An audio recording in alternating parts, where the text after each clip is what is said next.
ദൈവകൃപയിൽ ആശ്രയിച്ച് നാം നടത്തിവരുന്ന G2R പ്ലാറ്റ്ഫോമിലേക്ക് വിശുദ്ധന്മാർക്ക് വന്ദനം. എല്ലാവരെയും ഞങ്ങൾ കർത്താവിന്റെ നാമത്തിൽ വന്ദനം ചെയ്യുന്നു.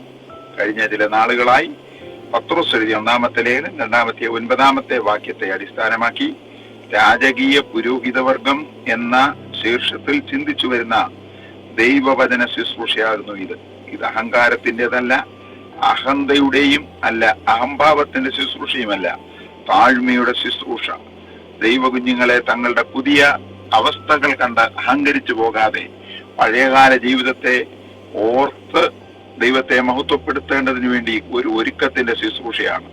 ഇസ്രായേൽ ജനങ്ങൾ വാഗ്ദത്തം ചെയ്തത് വാഗ്ദത്തദേശത്ത് വന്ന ശേഷം അവർക്ക് കൊടുത്ത അടിസ്ഥാന ഉപദേശങ്ങൾ, കോൺസ്റ്റിറ്റ്യൂഷൻ എല്ലാം മറന്ന് അഹങ്കാരികളായി തീർന്നപ്പോൾ പ്രവാചകൻ അവരുടെ നടുവിൽ ദൈവത്തിന്റെ ദൂതായി പറയിച്ച ശുശ്രൂഷകൾ പുതിയ നിയമയുഗത്തിൽ ദൈവത്തെ സേവിപ്പാൻ ഇറങ്ങി തിരിച്ച ആത്മീയ മരുഭൂമിയിൽ ഇടം വലം നോക്കാതെ ദൈവത്തിനു വേണ്ടി ഏകാഗ്രതയോടുകൂടെ ജീവിച്ച ദൈവജനങ്ങളുടെ പിൻതലമുറക്കാർ. ഇസ്രായേൽ ജനങ്ങൾ മരുഭൂമിവാസം അവസാനിപ്പിച്ചു വാഗ്ദത്തദേശത്ത് വന്നിട്ട് അഹങ്കാരികളും അഹംഭാവമുള്ളവരും ദൈവത്തെ മറക്കുന്നവരുമായി തീർന്നതിൽ നിന്നൊട്ടും വ്യത്യാസമില്ലാതെ പുതിയ നിയമത്തിലും അതുപോലെ തന്നെ 3-ാം തലമുറക്കാരും 4-ാം തലമുറക്കാരും വാഗ്ദത്തദേശത്ത് വാർത്ത ഇസ്രായേൽ ജനത്തെ പോലെ വെക്കാത്ത വീടും വെട്ടാത്ത കിണറും നട്ടുണ്ടാക്കാത്ത തോട്ടവും അതിലെ ആനന്ദപൂർണമായ അനുഭവങ്ങളും അനുഭവിച്ച് ജീവിക്കുന്നു എന്നുള്ളത് മറക്കരുത്. അവരോടുള്ള ദൂതാണിത്. പഴയ നിയമത്തിൽ ലേവ്യ പൗരോഹിത്യം, പുതിയ നിയമത്തിൽ രാജകീയ പൗരോഹിത്യം. ശ്രദ്ധിക്കാം ദൈവത്തിന്റെ വചനത്തിൽ നിന്ന്. ഇவ்விധത്തിൽ അഭിവൃദ്ധിയും അനുഗ്രഹവും സിദ്ധിച്ച ഇസ്രായേൽ രാജ്യത്തെയും ജനത്തെയും കുറിച്ച് യിരെമ്യാവ് പ്രവാചകൻ എഴുതിയ വിലാപ പുസ്തകത്തിൽ രേഖപ്പെടുത്തപ്പെട്ടിരിക്കുന്ന വിഷയങ്ങൾ കൂടെ ഒന്ന് ശ്രദ്ധിക്കുക. സൗന്ദര്യപൂർത്തി, സർവമഹീതല മോദം, perfect of beauty and the beauty of the whole earth. വിലാപ പുസ്തകം 2-ാമത്തെ വാക്യം. അവളുടെ ജനത്തെയും പ്രഭുക്കന്മാരെയും സംബന്ധിച്ച് യിരെമ്യാവ് തുടരുകയാണ്. അവളുടെ പ്രഭുക്കന്മാർ ഹിമത്തിലും നിർമ്മലന്മാരും അവരുടെ ദേഹം വെളുത്തും പവിഴത്തിനും ചുമന്നും ശോഭയുള്ള നീലക്കല്ല് പോലെയും ആയിരുന്നു എന്ന് വിലാപ പുസ്തകം 4-ാമത്തെ വാക്യം. മരുഭൂമിയിലായിരുന്നപ്പോൾ ഈ സൗന്ദര്യ വിവരണങ്ങൾ ഒന്നുമില്ല. വാഗ്ദത്തദേശത്ത് വന്ന് എല്ലാ അനുഭവങ്ങളും അനുഭവിപ്പാൻ തുടങ്ങിയപ്പോൾ ശാരീരികമായും മാനസികമായും ആത്മീയമായും വ്യത്യാസമുണ്ടായി. അവർക്കിപ്പോൾ ചുവന്ന നീലക്കല്ല് പോലുള്ള ശോഭയുള്ള ശരീരം. തീർന്നില്ല, തുടരുകയാണ്. അവരുടെ അന്നത്തെ അവസ്ഥയെക്കുറിച്ച്, അന്ന് അവരുടെ പുരോഹിതന്മാരുടെ അവസ്ഥ, പ്രവാചകന്മാരുടെ ശുശ്രൂഷകൾ എന്നിവ കൂടെ കാണുക. ഈ ജനം മുകളിൽ കണ്ടതുപോലെ ഇത്രയും അഹങ്കാരികളും ദൈവദ്വേഷികളും ദൈവത്തെ മറക്കുന്നവരും ആയി തീർന്നതിന്റെ കാരണം അവരുടെ നടുവിൽ ഉണ്ടായിരുന്ന പുരോഹിതന്മാരുടെയും പ്രവാചകന്മാരുടെയും അനാത്മീയ ശുശ്രൂഷകൾ ആയിരുന്നുവെന്ന് തീർത്തും വ്യക്തവും തിട്ടവുമായി ദൈവവചനത്തിൽ എഴുതിയിരിക്കുന്നു. അതുപോലെ തന്നെ ഇന്നത്തെ ആത്മീയ ഗോളത്തിൽ രാജകീയ പുരോഹിതവർഗം ആകുന്നു എന്ന് വിശ്വസിച്ചുകൊണ്ട് നെഞ്ചുവിരിച്ച് നടക്കുന്ന ആത്മീയ ഗോളത്തിലെ വിശ്വാസികൾ വഴിതെറ്റിപ്പോകുവാനുള്ള പ്രധാന കാരണം ശുശ്രൂഷകന്മാരും ഇവരുടെ നടുവിൽ എഴുന്നേറ്റിരിക്കുന്ന പുരോഹിതന്മാരും അഥവാ പാസ്റ്റർമാരും ആകുന്നു, ശുശ്രൂഷകന്മാരും ആകുന്നു എന്നുള്ള അടിസ്ഥാന ഉപദേശം മറന്നു പോകരുത്. ശ്രദ്ധിക്കുക. ഈ ജനത്തെ വഴി നടത്തുവാനായി ദൈവം വിളിച്ച വ്യക്തികളുടെ ഇന്നത്തെ അവസ്ഥ. അവർ വ്യാജമായി പ്രവചിക്കുകയും അക്കാലത്തെ പുരോഹിതന്മാർ അവരുമായി ചേർന്ന് ജനങ്ങൾക്ക് ഇഷ്ടമായ ശുശ്രൂഷയും ചെയ്യുന്നു. ദൈവത്തിന് ഇഷ്ടമായ ശുശ്രൂഷയല്ല, ജനത്തിനിഷ്ടമായ ശുശ്രൂഷ. യിരെമ്യാവിന്റെ പ്രവചനം 5-ാമത്തെ വാക്യം. ഈ വിഷയത്തെ അടിസ്ഥാനമാക്കി വിശുദ്ധ പൗലോസ് അപ്പോസ്തലൻ തന്റെ അവസാനത്തെ ലേഖനം റോമയിലെ കാരാഗൃഹത്തിൽ നിന്ന് എഫെസോസിൽ ശുശ്രൂഷകനായിരുന്ന തിമോഥെയോസിനെ അയച്ചപ്പോൾ പറഞ്ഞു, അവർക്കിഷ്ടമുള്ള തരത്തിൽ കർണാനന്ദമായ വിഷയങ്ങളെ പ്രസംഗിക്കുന്ന ശുശ്രൂഷകന്മാരെ പെരുക്കുന്ന കാലം വരുന്നു. എന്ത്? ഇന്നത്തെ ഈ കാലമല്ലേ ആ കാലം. രണ്ടാമത്, അവർ ആബാലവൃന്ദം ദ്രവ്യാഗ്രഹികളായി വ്യാജം പ്രവചിച്ച് സമാധാനം ഇല്ലാത്തിടത്ത് സമാധാനം പ്രവചിക്കുകയും ചെയ്തു. യിരെമ്യാ പ്രവാചകന്റെ പ്രവചനം 6-ാം അധ്യായം 13-ാമത്തെ വാക്യം. ഇന്നത്തെ ഏത് കൺവെൻഷനുകളിലും നോക്കിക്കൂ, വശങ്ങളിൽ കസേരയിൽ മേശയിൽ പുസ്തകങ്ങൾ നിരത്തിവെച്ച് നടത്തുന്ന വ്യവസായങ്ങൾ മുഴുവൻ ദ്രവ്യാഗ്രഹമല്ലാതെ എന്ത്? ദ്രവ്യാഗ്രഹമല്ലാതെ എന്ത്? മൂന്നാമത്, ജനത്തിന്റെ ആത്മീയമായ മുറിവുകൾക്ക് ലഘുവായി ചികിത്സിക്കുന്ന ലജ്ജിക്കേണ്ട ശുശ്രൂഷകളല്ലേ ഇവർ ചെയ്തു വരുന്നത്? 6-ാം അധ്യായം 13-ാമത്തെ വാക്യം. നാലാമത്, അവർക്ക് ദൈവം ഏൽപ്പിച്ചു കൊടുത്ത ന്യായപ്രമാണം വ്യാജമാക്കി മാറ്റി അതിനെ അവരുടെ എഴുത്തുപോലാക്കി തീർത്തു. യിരെമ്യാ പ്രവചനം 8:18. അഞ്ചാമത്, ഒരു വ്യത്യാസവുമില്ലാത്ത വിധം പ്രവാചകന്മാരും പുരോഹിതന്മാരും വ്യാജം പ്രവർത്തിക്കുന്നവരായി തീർന്നു. അന്ന് ഇന്നോ ഒട്ടും വ്യത്യാസമില്ല. 8-ാം അധ്യായം 10-ാമത്തെ വാക്യം. അവർ യഹോവയുടെ നാമം ഉച്ചരിച്ച് ഭോഷ്കു പ്രവചിക്കുന്നവരായി തീർന്നു. ഇവർക്ക് ലജ്ജയില്ലേ? ഇവരെന്തും പ്രവചിച്ച് യഹോവ കൽപ്പിക്കുന്നു മകനെ മകളെ എന്നൊക്കെ പറയുവാൻ തിരുവചനത്തിൽ എവിടെയെങ്കിലും മകനെ മകളെ എന്നും പറഞ്ഞ് ദൈവം പ്രവചിപ്പിച്ചിട്ടുണ്ടോ? പ്രവചിക്കുവാൻ പ്രയോഗിച്ചിട്ടുണ്ടോ? എങ്ങും ഞാൻ കാണുന്നില്ല. യിരെമ്യാവിന്റെ പ്രവചനം 14-ാം അധ്യായം 14-ാമത്തെ വാക്യമാണ് ഇപ്പോൾ പറഞ്ഞത്.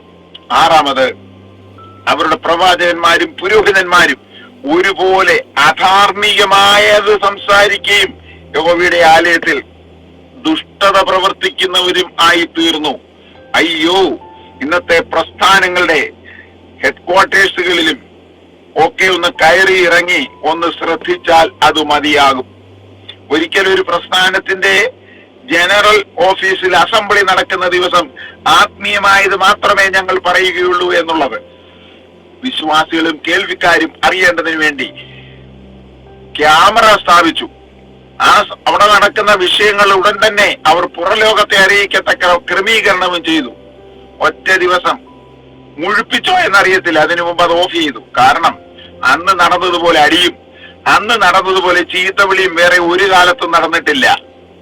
അപ്പോ യിരെമ്യാ പ്രവചനം 23-ാം അധ്യായത്തിന്റെ 11ഉം 12ഉം വാക്യങ്ങളും ഒന്ന് ശ്രദ്ധിക്കണം. അന്ന് അവിടെ പൊതുപണത്തിൽ നിന്ന് ക്യാമറയും ടെലികാസ്റ്റ് ചെയ്യുവാനുള്ള വിധങ്ങൾ വാങ്ങിച്ച പണം എവിടെ പോയി? എന്തിനു പോയി? അകത്ത് നടക്കുന്നതെന്ത്? പുറത്തെ ജനങ്ങളെ ധരിപ്പിക്കുന്നതെന്ത്? ഏഴാമത്, ശമറിയയിലെ പ്രവാചകന്മാർ ബാലിന്റെ നാമത്തിൽ പ്രവചിച്ച് ജനത്തെ തെറ്റിദ്ധരിപ്പിക്കുന്നു. യഹൂദയിലേത് മാത്രമല്ല, ശമറിയയിലെയും 10 ഗോത്രങ്ങൾ മാറി ഒരു രാജ്യം ഉണ്ടാക്കിയല്ലോ, വടക്കേ രാജ്യം ഇസ്രായേൽ. അവർക്ക് 2-3 തലസ്ഥാനങ്ങളും രാജപട്ടണങ്ങളും ഉണ്ടായിരുന്നുവല്ലോ. 7 ആടിനെയും 1 കാളക്കുട്ടിയെയും കൊണ്ടുവന്നവനെ പുരോഹിതനാക്കി മാർഗമാക്കല്ലേ അത്? ദമ്പത്തോടുകൂടെ യഹൂദര് പറയുമില്ല, ഞങ്ങൾ ലേവി ഗോത്രക്കാരെ മാത്രമേ പുരോഹിതന്മാരാക്കിയിട്ടുള്ളൂ എന്ന്.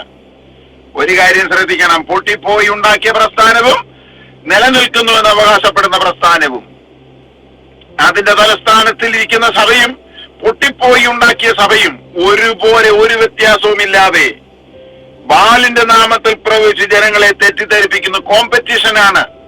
ഒരേ പ്രസ്ഥാനത്തിന്റെ ബോർഡ് വെച്ചുകൊണ്ട് 1/2 കിലോമീറ്റർ ദൂരത്തിലുള്ള 400 മീറ്റർ ദൂരത്തിലുള്ള സഭകളിൽ കോമ്പറ്റീഷൻ മീറ്റിങ്ങുകളും കൺവെൻഷനുകളും നടക്കുന്നു. ആർക്കു വേണ്ടി? അവിടെ ഡ്രം അടിച്ചാൽ ഇവിടെ കേൾക്കാം, ഇവിടെ ഡ്രം അടിച്ചാൽ അവിടെ കേൾക്കാം, അവിടുത്തെ പ്രസംഗം മൈക്കിൽ കൂടി ഇവിടെ കേൾക്കാം, ഇവിടുത്തെ പ്രസംഗം അവിടെ കേൾക്കാം. ആ സഭാ ഹോളിന്റെ മുന്നിൽ കൂടെ വരുന്നവർ അങ്ങോട്ട് നോക്കിയില്ല, ഇവിടുന്ന് വരുന്നവർ ഇങ്ങോട്ട് നോക്കിയില്ല. എന്ത് അനാത്മീയ പ്രവർത്തനമാണ് നടക്കുന്നതെന്ന് ചിന്തിച്ചു നോക്ക്. യഹൂദയും ദാവീദിന്റെ പുത്രന്മാരുമായി ഞങ്ങൾക്ക് ബന്ധമില്ലെന്ന് പറഞ്ഞ് പിരിഞ്ഞു പോയ ശമറിയയിലും ഇനി ഞങ്ങൾക്ക് ഇവിടെ നടക്കുന്ന അന്യായ അനാത്മീയ പ്രവർത്തനങ്ങളിൽ ബന്ധമില്ലെന്ന് പറഞ്ഞു പോയി പൊട്ടിപ്പിരിഞ്ഞ ആ സഭയിലും അതിന് നേതൃത്വം കൊടുക്കുന്നവരുടെ നടുവിൽ നടക്കുന്നത് ബാലിന്റെ നാമത്തിലുള്ള പ്രവചനമാണ്. എട്ടാമത്, യെരുശലേമിലെ പ്രവാചകന്മാരിൽ കണ്ട അതിഭയങ്കരമായ പാപങ്ങൾ. ഒട്ടും ലവലേശം ശങ്കയില്ലാതെ പ്രവാചകൻ പ്രവചിക്കുകയാണ്.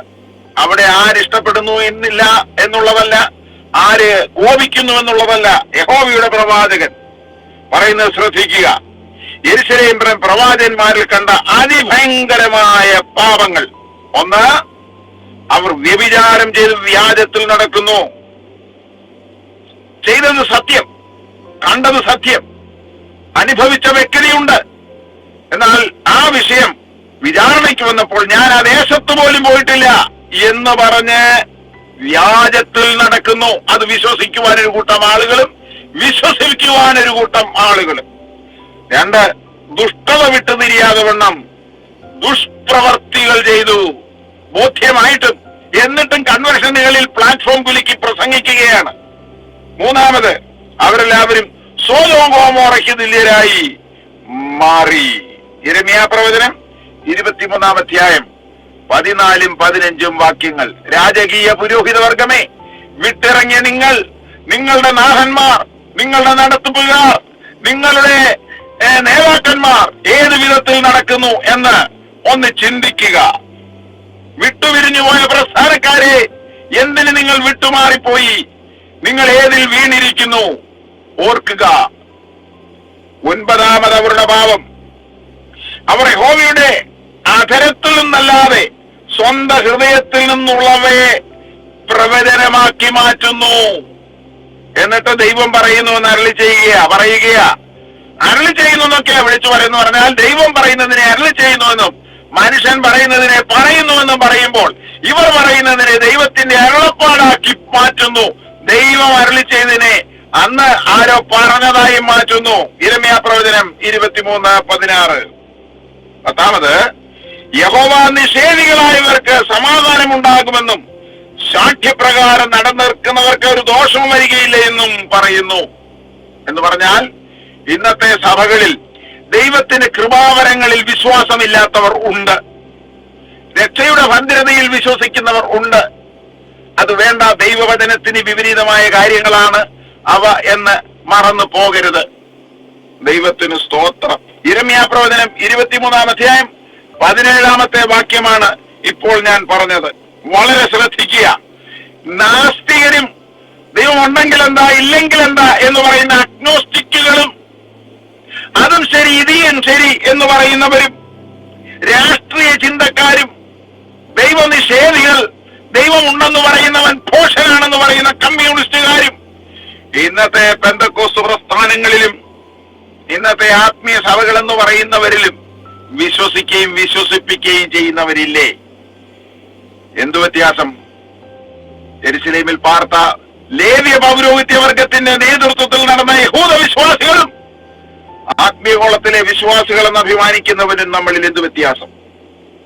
11, യഹോവ അയക്കാതിരുന്നിട്ടും യഹോവ അരുളി ചെയ്യാതിരുന്നിട്ടും അവർ ഓടി യഹോവ അരുളി ചെയ്യുന്നു എന്ന് പ്രവചിക്കുന്നു.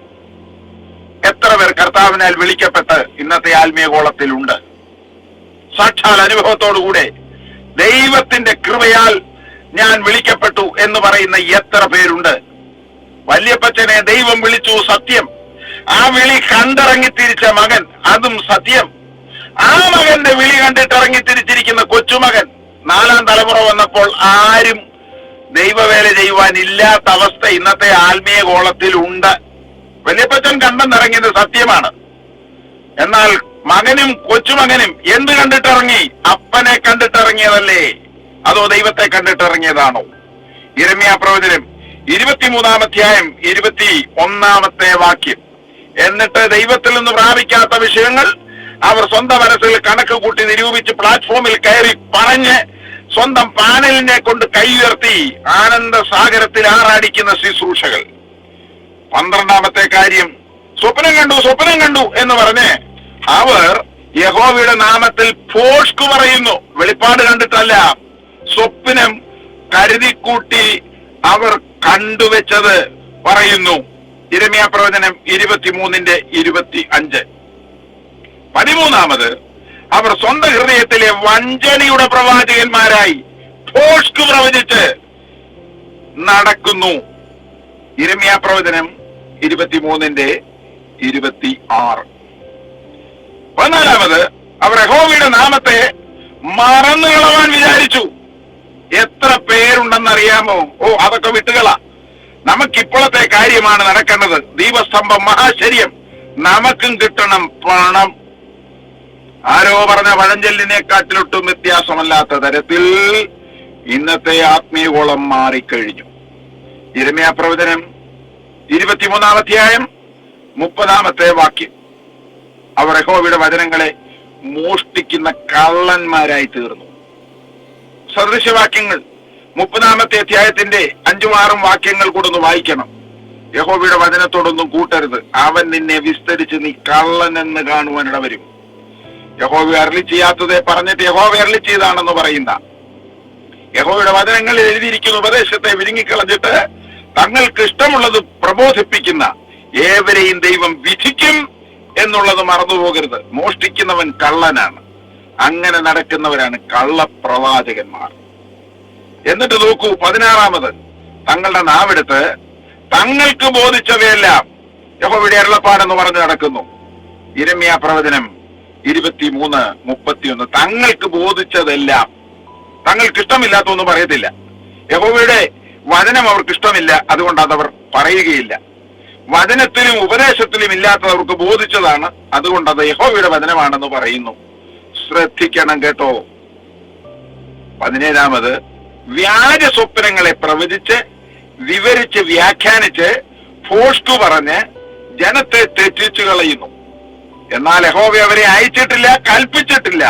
അവർ ജനത്തിന് യാതൊരു പ്രയോജനവും ഇല്ലാത്തവർ ആയി തീർന്നിരിക്കുന്നു. 23-ാം അധ്യായം 32-ാമത്തെ വാക്യം. ഇവർ യഹോവയ്ക്ക് ഭാരമായിരിക്കുന്നു. യിരെമ്യാ പ്രവചനം 23:33. ജീവനുള്ള ദൈവത്തിന്റെ വചനത്തെ അവർ മറിച്ചു കളഞ്ഞു, അതുകൊണ്ട് അവർക്കുള്ള ശിക്ഷയും യഹോവ അരുളി ചെയ്തു. വായിച്ചു നോക്കുക, യിരെമ്യാ പ്രവചനം 23-ാം അധ്യായം 36 മുതൽ 40 വരെയുള്ള വാക്യങ്ങൾ. പ്രവാചകന്മാർ അവസാനമായി 20-ാമത്തെ വിഷയം, ഭോഷത്വം ദർശിച്ച് പ്രവചിക്കുകയും ജനത്തിന്റെ അകൃത്യം വെളിപ്പെടുത്താതെ വ്യാജവും ഭോഷ്കും പ്രവചിച്ച് നടക്കുന്നു. അനന്തരഫലം അവർ പ്രവാസത്തിലേക്ക് പോകേണ്ടി വരും. യിരെമ്യാവിന്റെ പ്രവചനം 25-ാം അധ്യായം 10 മുതൽ 12 വരെയുള്ള വാക്യങ്ങൾ. ഈ പ്രവചനങ്ങൾ പ്രവചിക്കുകയും ഈ വചനങ്ങൾ യഹോവയുടെ വചനം വള്ളി പുള്ളി മാറ്റമില്ലാത്ത തന്റെ നാവിന്മേൽ ആക്കി തീർക്കുകയും ചെയ്തതുകൊണ്ടാണ് പശുഹൂറിനെ പോലുള്ള പുരോഹിതന്മാർ യിരെമ്യാവിനെ അടിക്കുകയും കാവൽപുര മുറ്റത്ത് അടയ്ക്കുകയും ചെയ്തത്. ക്രിസ്തുയേശുവിൽ ഭക്തിയോടെ ജീവിക്കണം എന്നാഗ്രഹിക്കുന്ന എല്ലാ രാജകീയ പുരോഹിതവർഗ അംഗങ്ങൾക്കും ഉപദ്രവം, പെർസിക്യൂഷൻ ഉണ്ട് എന്ന് മറന്നു പോകരുത്. പത്രോസ് പറയുകയാണ്, 1-ാം ലേഖനം 4-ാം അധ്യായം 16-ാമത്തെ വാക്യം. ആകയാൽ എന്നെ കേൾക്കുന്ന രാജകീയ പുരോഹിതവർഗം ജീവിക്കുന്ന ഈ 2024-ൽ നിങ്ങളുടെ നടത്തിപ്പുകാർ, നിങ്ങളുടെ നടുവിലുള്ള പ്രവാചകന്മാർ, നിങ്ങളുടെ നടുവിലുള്ള പ്രഭുക്കന്മാർ എങ്ങനെയുള്ളവരാകുന്നു എന്ന് ശ്രദ്ധിക്കുക, അതിനനുസരിച്ച് ജീവിക്കുക. നാം രാജകീയ പുരോഹിത വർഗമാണ്, അടിമകളല്ല. അടിമത്വം നമുക്കില്ല, അത് മറന്നു പോകാതെ വിശ്വാസത്തിൽ സ്ഥിരത കൊണ്ട് ജീവിപ്പാൻ ദൈവം നാം ഏവരെയും സഹായിക്കുമാറാകട്ടെ എന്ന് പ്രാർത്ഥിക്കുന്നു. കർത്താവേ, നന്ദിയോടുകൂടെ സ്തോത്രം. വിശുദ്ധന്മാരായ ദൈവമക്കളെ എല്ലാവരെയും അളവില്ലാതോണം അനുഗ്രഹിച്ച് ആശീർവദിക്കുമാറാകണം. യേശു ക്രിസ്തുവിൻ നാമത്തിൽ തന്നെ.